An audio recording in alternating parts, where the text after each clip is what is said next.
Hello, welcome to Diamine Lab. Today we will be discussing topic 1.1, the introduction to cells. To start off, we will discuss the cell theory. This theory states that cells are the fundamental building blocks of all living organisms. A cell is the smallest unit of life, and cells can only arise from pre-existing cells. Cells share certain common features including a cell membrane, genetic material, chemical reactions catalyzed by enzymes, and their own energy release systems. There are three exceptions to the cell theory, which include striated muscle fibers, aseptate fungal hyphae, and giant algae. Striated muscle fibers contain multiple nuclei surrounded by a single membrane, and they can form fibers that are very long, which are larger than most animal cells. This exception shows that cells are not always autonomous units. Moving on to the next exception, aseptate fungi do not have septa that partition their hyphae into cell-like sections. This exception shows that living structures are not always made of discrete cells.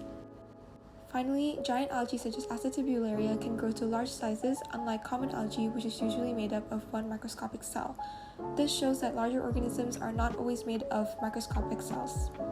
One of the skills covered in this topic is the calculation of magnification of drawings and the actual size of structures and ultrastructures shown in drawings or micrographs.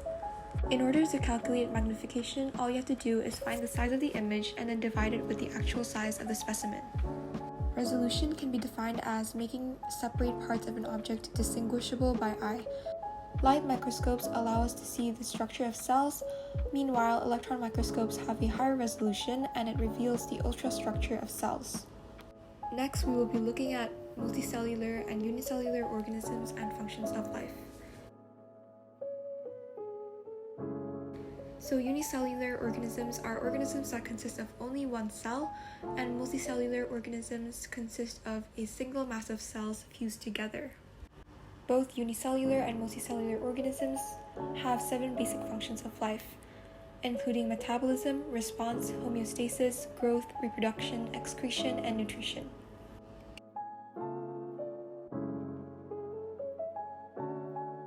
Chemical reactions occur in the cytoplasm of the cells, and these chemical reactions are known as the metabolism of the cell.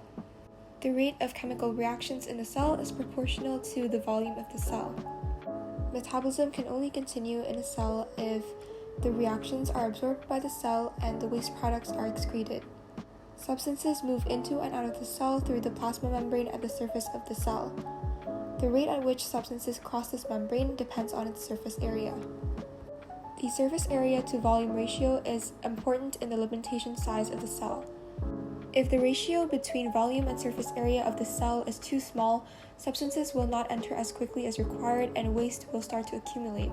In addition to that, the cells may also overheat.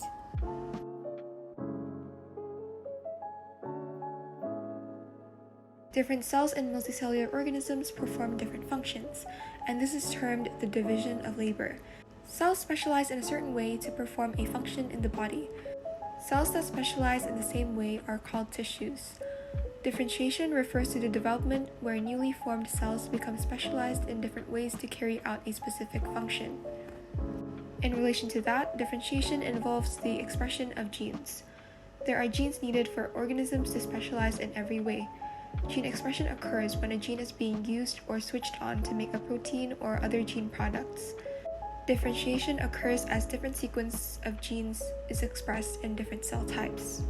Stem cells are unspecialized cells that are able to form into a certain cell type without a differentiated function in the body.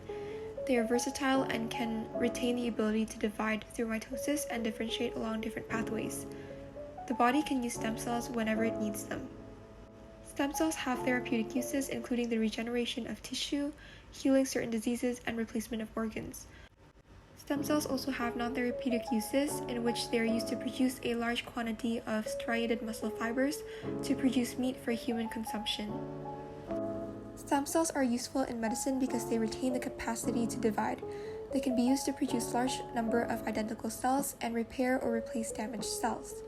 They are also undifferentiated and do not have a specific function yet. Therefore, they can differentiate or specialize in different ways and are pluripotent or totipotent. They can be used to form a variety of different tissues or to form organs. used in medical research. Some examples where stem cells have been used to treat certain diseases are Stargardt's disease and leukemia. Stem cells can be taken from the embryo, adult stem cells, or cord blood stem cells. Stem cells that originate from the embryo are pluripotent or totipotent. They are very versatile and can turn into various types of cells. Adult stem cells are induced pluripotent, and they are usually altered in the lab to have the characteristics of embryonic stem cells. They are more specialized compared to embryonic stem cells, and they come from developed tissues such as the brain, skin, bone marrow, or skeletal muscles. Finally, cord blood stem cells usually have the limited capacity to differentiate.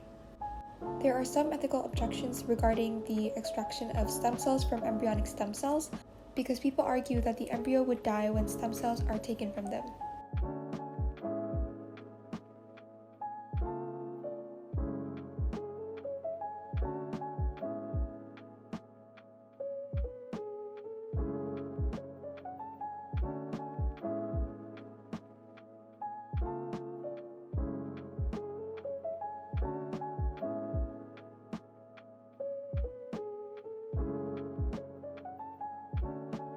That's all for topic 1.1, and we hope you learned something from our video.